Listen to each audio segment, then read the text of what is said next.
Et nous avons maintenant le plaisir de laisser la parole à Madame Geoffrey Compin, directrice générale de la sauvegarde de Saône-et-Loire et représentante du groupe d'organisation des Assises.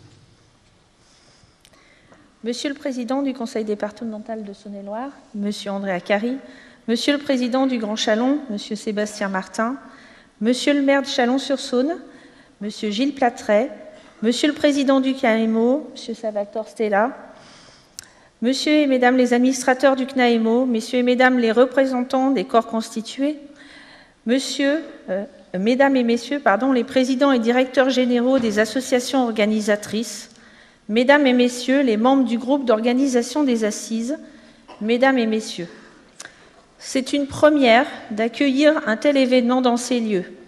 C'est un plaisir pour moi de vous recevoir à Chalon-sur-Saône pour ces 39e Assises du CNAEMO.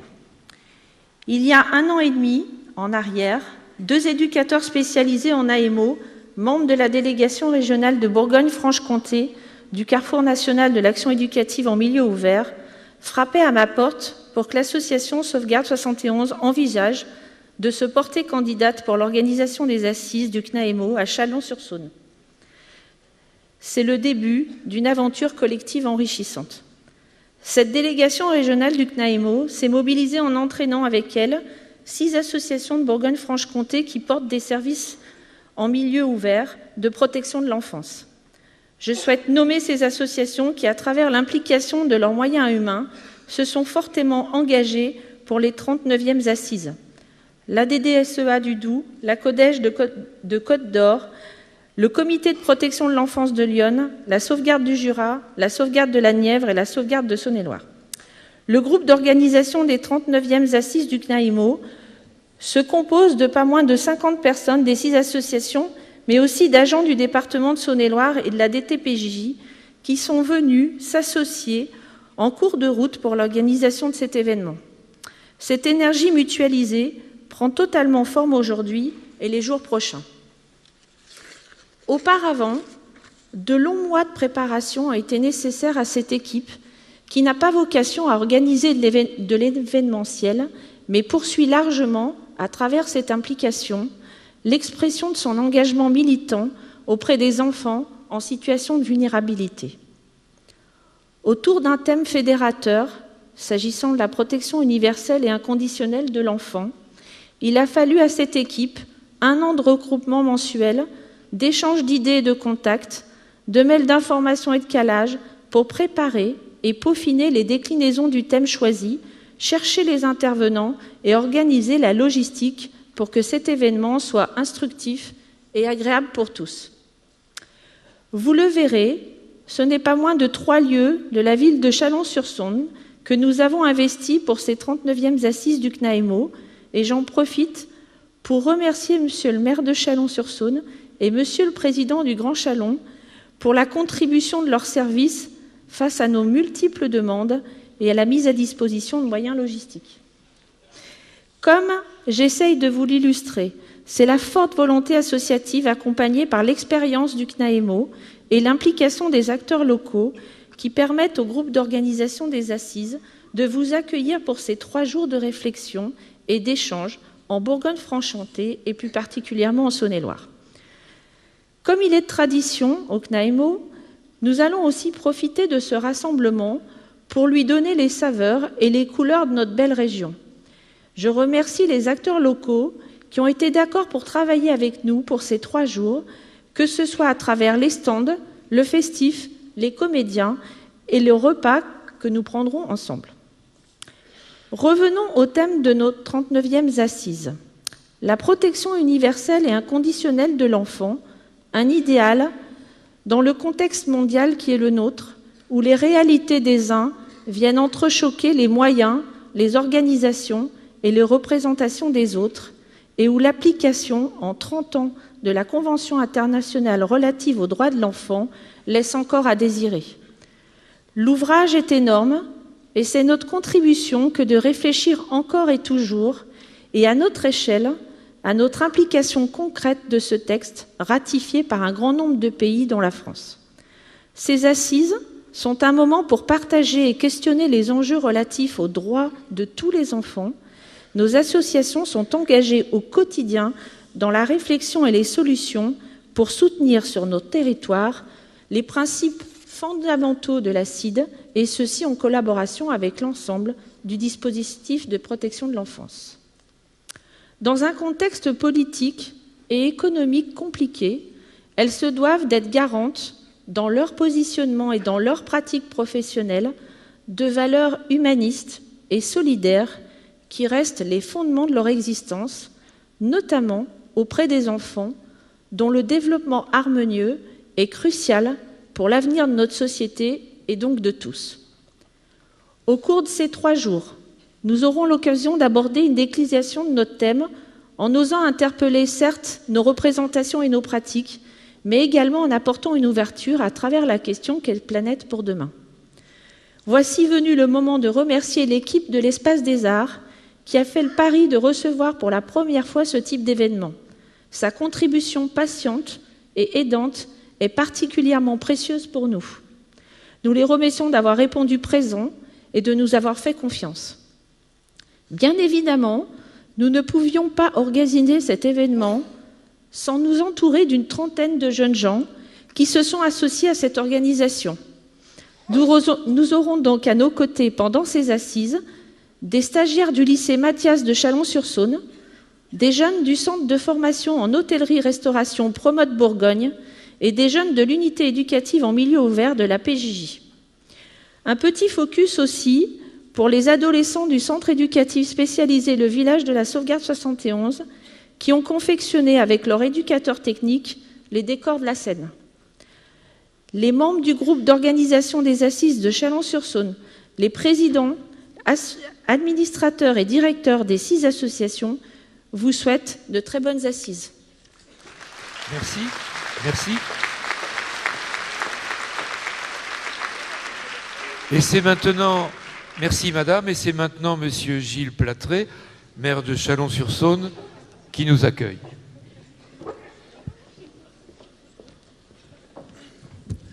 Bien, mesdames, messieurs, bonjour à toutes et à tous. Je vais essayer de remonter un peu le micro. Donc, je ne vous parle pas par vidéo ni par hologramme, je suis devant vous et je suis très heureux de vous accueillir dans cette ville de Chalon-sur-Saône.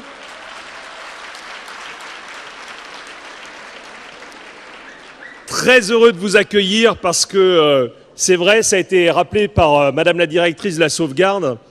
C'est un peu une première pour nous. Je laisserai Sébastien Martin, qui, comme président du Grand Chalon et de l'agglomération, veille sur ce lieu de l'Espace des Arts, vous en dire plus. Mais cet espace rénové accueille pour la première fois un congrès. Et c'est à la faveur du choix que vous avez fait de notre ville que nous sommes heureux aujourd'hui de vous accueillir. Vous allez avoir 2 jours et demi de travaux sur la ville de Chalon-sur-Saône. Ça va être 2 journées bien remplies. Vous allez avoir donc besoin de vous prélasser le soir venu et vous allez donc profiter de tout ce que la ville de Chalon peut vous offrir.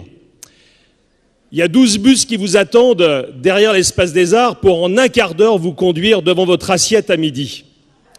Si vous marchez vite, je vous conseille de prendre les berges de la Saône et vous irez au même endroit pratiquement en aussi vite, en aussi peu de temps. Vous profiterez ainsi de notre... Ça y est, je sais que je commence à affoler la directrice parce qu'elle me dit non, c'est pas possible. Donc, vous profiterez surtout de notre ville. On a la chance pendant ces journées d'avoir un joli temps. On est heureux de vous proposer tout ce que Chalon peut vous offrir. C'est une ville qui a vu naître la photographie. L'inventeur de la photographie, Nicéphore Niepce, est né ici. La première photographie au monde a été prise à 5 km d'ici.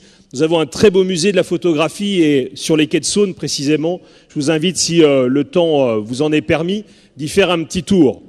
En gros, si vous voulez sécher 1 heure ou 2 pendant ces 2 journées, ne vous gênez pas.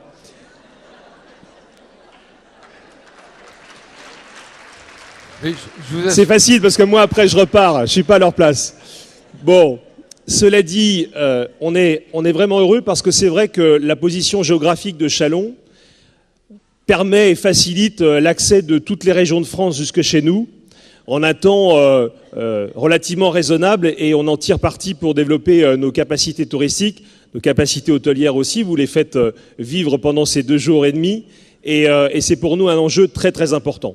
Je ne vais pas être trop long parce qu'il y a encore quelques orateurs après moi. Alors je les connais bien, ils ont la capacité d'être synthétiques l'un et l'autre. Je voudrais simplement vous rappeler que nous partageons évidemment la philosophie qui anime votre institution et vos institutions partout où elles agissent sur le territoire national. Nous la partageons et je crois que dans la grande chaîne d'acteurs qui peuvent agir en protection des droits de l'enfant, plus nous sommes près du terrain, plus nous sommes en capacité de repérer les situations à risque, et c'est ce que nous essayons de faire.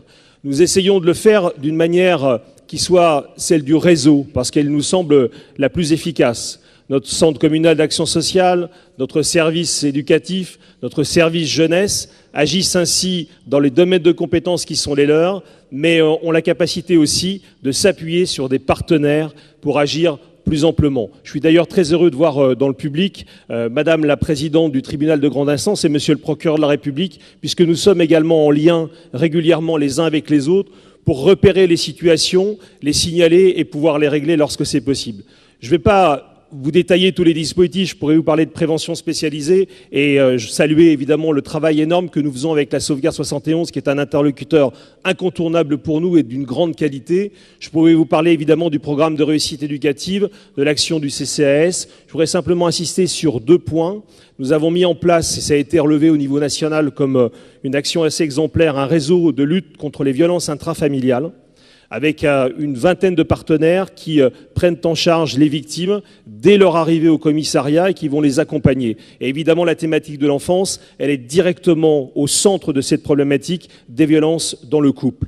Et nous allons mettre en place, et je finirai là-dessus pour ne pas être trop long, au mois de juin de cette année, une maison de la famille qui va elle aussi être un lieu ressource pour les familles dans les difficultés parfois d'exercer ce rôle de parents et de faire en sorte que les professionnels s'y retrouvent. Nous travaillons là-dessus avec notamment le département de Saône-et-Loire, mon cher André, avec le Grand Chalon pour le service de la petite enfance, avec la caisse d'allocation familiale. Donc on voit bien qu'en réalité, la réponse que nous essayons de mettre en place au plus près du terrain, c'est celle du réseau. C'est la seule qui vaille dans une thématique qui est forcément complexe, la protection de la famille et la protection des droits de l'enfant. Et c'est ce que nous essayons de faire à notre mesure avec une détermination sans faille. Bon séjour à Châlons. Merci beaucoup.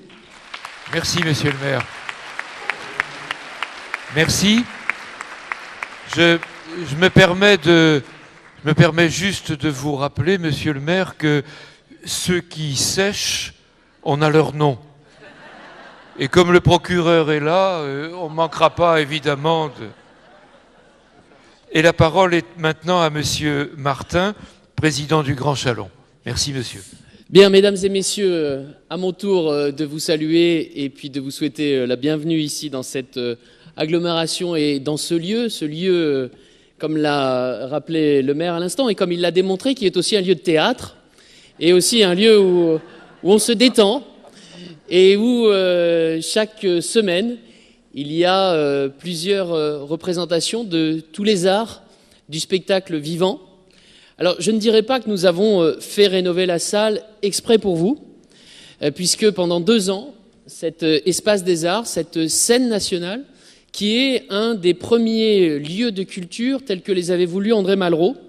Pour ceux qui se souviennent, André Malraux avait défini une politique qui consistait à créer un peu partout à travers la France ce qu'il avait appelé les maisons de la culture, et qui permettait en gros, alors qu'aujourd'hui c'est une évidence, de faire en sorte que la création culturelle, l'excellence de la création culturelle française, qui à l'époque était essentiellement concentrée dans des lieux de diffusion parisiens et éventuellement dans quelques grandes villes de France, puisse aussi aller irriguer des villes et des agglomérations de taille moyenne comme Chalon-sur-Saône.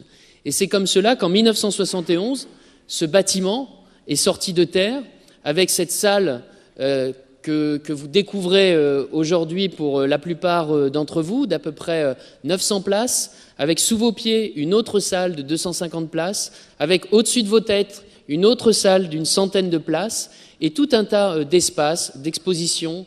Il y avait à l'époque aussi une discothèque, il y a un lieu de restauration, enfin des lieux qui font que la culture est vivante. Et je suis vraiment très heureux qu'on puisse aujourd'hui faire en sorte que ce lieu de culture soit aussi un lieu d'accueil de toute la France qui va venir découvrir pendant 3 jours notre agglomération. Et puis aussi, je voudrais à mon tour remercier toute l'équipe de la Sauvegarde 71, autour de son président, M. Emmanueli, autour de sa directrice générale, autour du comité d'organisation qui a rendu possible, avec l'équipe de l'Espace des Arts, là, je ne sais pas si c'est déjà une réussite, mais en tout cas, pour le moment, je sens dans la chaleur de la salle et puis dans l'ambiance qui s'y déploie que vous avez l'air d'être bien d'être ici. Ici où d'habitude ce sont des spectacles et où, pour la première fois depuis que nous avons réouvert, eh bien, il va se passer un congrès pendant 3 jours. Ce congrès où pendant 3 jours, vous allez parler de votre quotidien, où vous allez simplement peut-être pouvoir dire, parce que en réfléchissant à la thématique d'aujourd'hui, je me disais, ces gens tout au long de l'année, ils sont confrontés à l'indicible parfois horreur que d'être confrontés à l'innocence qui est bafouée, à l'innocence qui est violentée, à l'innocence qui est violée. Et pendant 3 jours, vous donnez la possibilité eh bien, d'échanger, de partager, de dire ce que vous vivez au quotidien dans votre métier. Un métier qui n'est pas comme les autres. Bien évidemment que vous devez avoir un regard professionnel. Bien évidemment qu'il faut avoir un minimum de distanciation et que, d'ailleurs, le soutien des différentes structures, qu'il s'agisse du conseil départemental d'un côté ou bien des structures de la justice, monsieur le procureur et madame la présidente, permettent aussi parfois d'apporter une forme de distanciation. Mais on ne peut pas, dès lors qu'on traite de l'humain, être complètement distant. On ne peut pas traiter ces sujets avec une froideur, excusez-moi du terme, même si, car j'ai beaucoup de respect pour l'administration, mais une espèce de froideur administrative quand on est confronté à la difficulté d'un enfant qui vous est confié parce qu'il a fallu quelque part le protéger et le sortir de son milieu quotidien pour faire en sorte qu'il peut-être il aille un petit peu mieux demain. Eh bien, ce rôle-là, qui est un rôle de l'ombre, qui n'est pas suffisamment mis en lumière, eh bien, mesdames et messieurs, je suis très heureux que pendant 3 jours, dans ce lieu magnifique, dans ce lieu rénové, ils vous mettent en lumière. Bon congrès à toutes et à tous. Merci, monsieur. Merci. Merci. Et nous avons le plaisir d'écouter maintenant monsieur Akari, président du conseil départemental de Saône-et-Loire.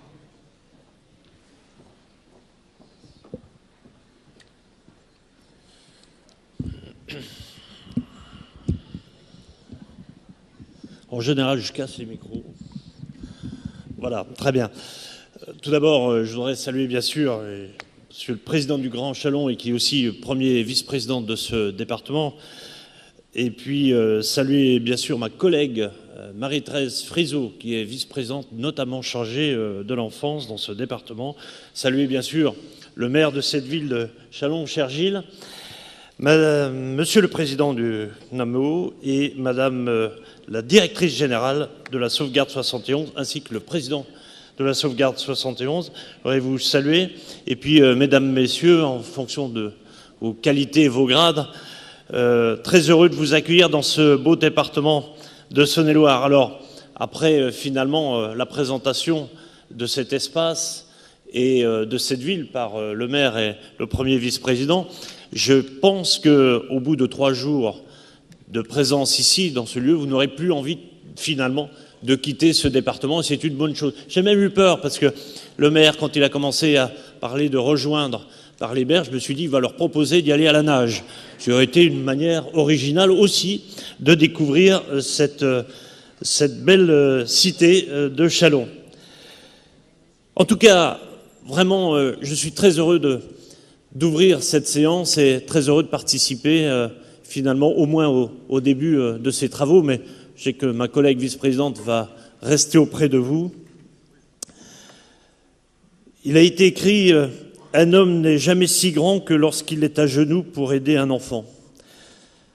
S'il m'était d'ailleurs donné un pouvoir illimité, je voudrais être celui qui fasse en sorte qu'aucun enfant ne puisse souffrir sur cette terre. Notre monde, ne pouvant s'appuyer évidemment sur les rêves, chacun de nous se doit d'agir en tant qu'individu, parent, membre d'associations ou d'entreprises, collectivités et élus. De la prénatalité à l'adolescence, de l'information au public à l'agrément des différents modes de garde, de la prévention à la protection de l'enfance, de la famille, tout ceci font partie des compétences régulières et des compétences obligatoires d'un département, et notamment, bien sûr, du département de Saône-et-Loire. D'ailleurs, c'est le cœur de nos missions. Des compétences pour la prévention et la protection de l'enfance qui représentent à elles seules, ici, dans ce département, un budget, puisqu'il faut aussi parler de budget, 65 millions d'euros. Et d'ailleurs, nous avons augmenté pour l'année 2019 ce budget d'1,6 million pour répondre finalement aux enjeux de la nouvelle réforme nationale et pour poursuivre aussi notre action au plus près des habitants, au cœur des bassins de vie. Ces politiques départementales, nous les conduisons, comme partout ailleurs, en nous appuyant sur un réseau d'institutions, d'associations et de structures qui réfléchissent et travaillent ensemble pour une meilleure prise en compte des besoins de l'enfant, selon la loi de 2016 relative à la protection de l'enfance. Les enjeux et défis pour cela sont nombreux dans un contexte sociétal et économique actuel. Au niveau de l'aide sociale à l'enfance, nous entendons répondre aux besoins des jeunes et veiller à fluidifier un dispositif saturé. Pour les besoins spécifiques des enfants, par exemple, le département de Saône-et-Loire a créé en 2017 un service d'accueil familial spécialisé et dédié avec des partenaires qui sont l'ARS, la Mutualité française, une équipe mobile pluridisciplinaire pour accompagner les familles d'accueil et les enfants pris en charge. Nous travaillons à la création d'un dispositif similaire en lien avec l'ARS pour répondre aux besoins de ces mêmes enfants accueillis en établissement. Qu'ils exercent au service social départemental, à la protection maternelle et infantile ou bien à l'aide sociale à l'enfance, les professionnels du département de Saône-et-Loire œuvrent au quotidien pour accomplir cette mission difficile et complexe de la protection de l'enfance. Toujours dans l'intérêt de l'enfant, afin que les droits de l'enfant soient respectés. Et d'ailleurs, à ce titre, je tiens à les remercier vivement pour leur engagement et leur implication.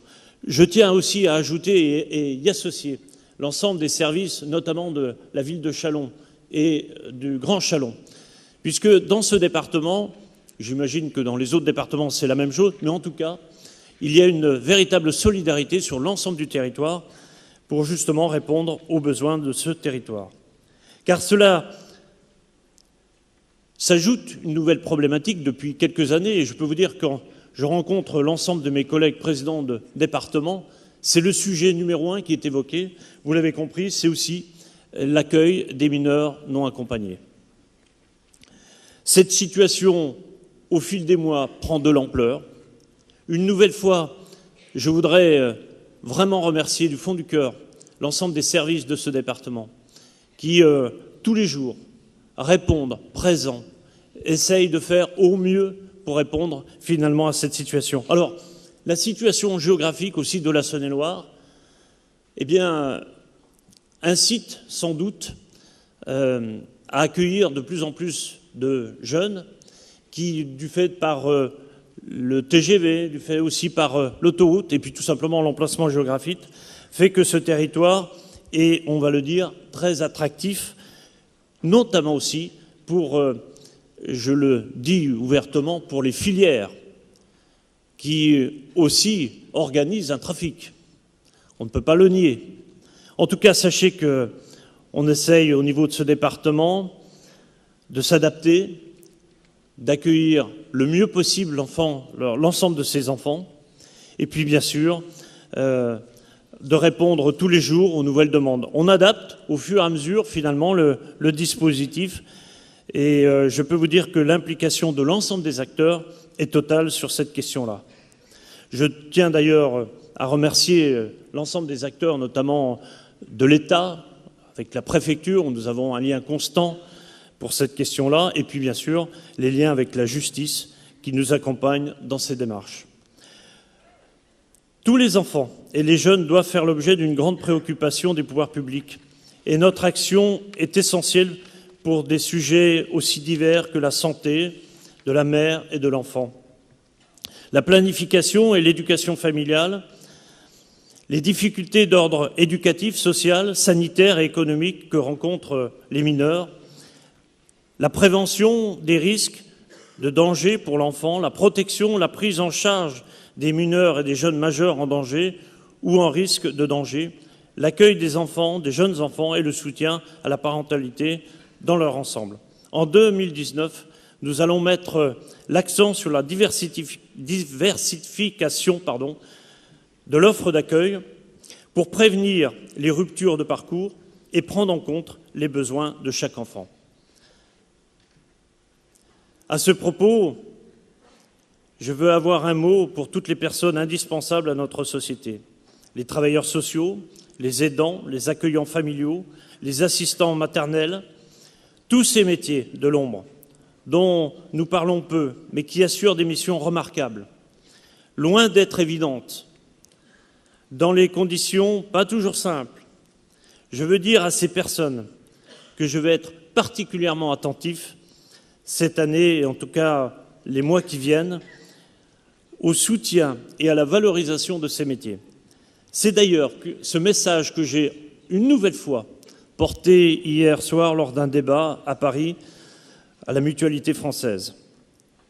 Je conclurai en souhaitant que ces assises, au-delà de la grande réflexion qu'elles promettent durant ces 3 jours, permettent d'avancer sur la mise en œuvre d'actions concrètes pour le bien-être de nos enfants, pour qu'ils deviennent à leur tour des adultes épanouis, heureux, bien dans leur vie. Je vous souhaite à nouveau, à vous toutes et à vous tous, la bienvenue ici dans ce département de Saône-et-Loire.